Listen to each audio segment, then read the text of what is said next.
Beau Geste by Percival Christopher Wren. This book is read by David Case. This recording of the full-length reading of Beau Geste was produced in 1993 by Phoenix Recordings, which holds the copyright thereto. Neither this recording nor any part thereof may be reproduced or used for any purpose without prior written authority from Phoenix Recordings.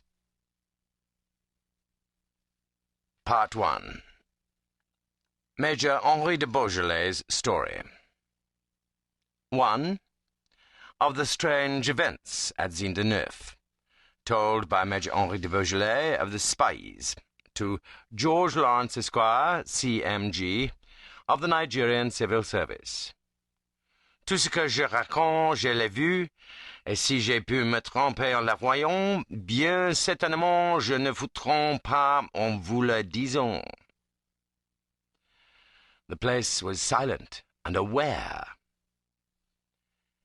Mr. George Lawrence, C.M.G., first-class district officer of His Majesty's Civil Service, sat at the door of his tent and viewed the African desert scene with the eye of extreme disfavour.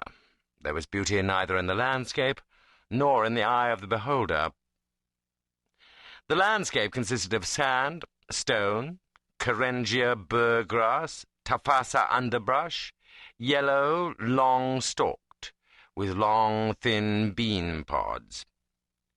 The whole varied by clumps of the coarse and hideous tampafia plant. The eye was jaundiced, thanks to the heat and foul dust of Bornu, to malaria, dysentery, inferior food, poisonous water, and rapid, continuous marching in appalling heat. Weak and ill in body, Lawrence was worried and anxious in mind, the one reacting on the other. In the first place, there was the old standing trouble about the Shua patrol.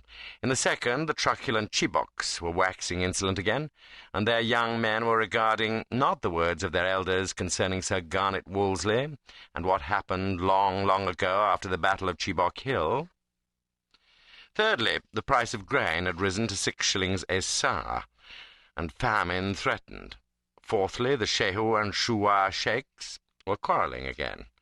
And fifthly, there was a very bad smallpox juju abroad in the land. A secret society whose secret was to offer His Majesty's liege subjects the choice between being infected with smallpox or paying heavy blackmail to the society. Lastly, there was acrimonious correspondence with the all-wise ones of the Secretariat in Aiki Square at Zungaru, who, as usual, knew better than the man on the spot, and bade him do either the impossible or the disastrous.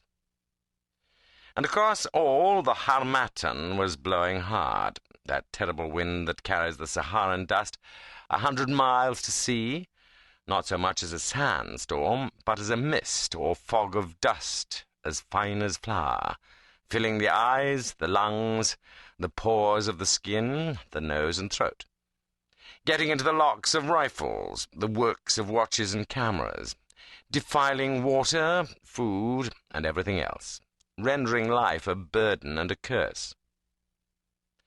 The fact, moreover, that 30 days' weary travel over burning desert, across oceans of loose, wind-blown sand and prairies of burnt grass, through breast-high swamps, and across unbridged, boatless rivers, lay between him and Kano, added nothing to his satisfaction. For, in spite of all, satisfaction there was, inasmuch as Kano was railhead and the beginning of the first stage of the journey home. That but another month lay between him and leave out of Africa kept George Lawrence on his feet. From that wonderful and romantic Red City, Kano, sister of Timbuktu, the train would take him, after a 3 days' dusty journey, to the rubbish heap called Lagos, on the bight of Benin of the wicked West African coast. There he would embark on the good ship Ampam, greet her commander, Captain Harrison, and sink into a deck-chair with that glorious sigh of relief, known in its perfection only to those weary ones who turn their backs upon the outposts and set their faces towards home. Meanwhile, for George Lawrence, disappointment, worry, frustration, anxiety, heat, sandflies, mosquitoes, dust, fatigue, fever, dysentery, malarial ulcers, and that great depression which comes of monotony indescribable, weariness unutterable, and loneliness unspeakable. And the greatest of these is loneliness.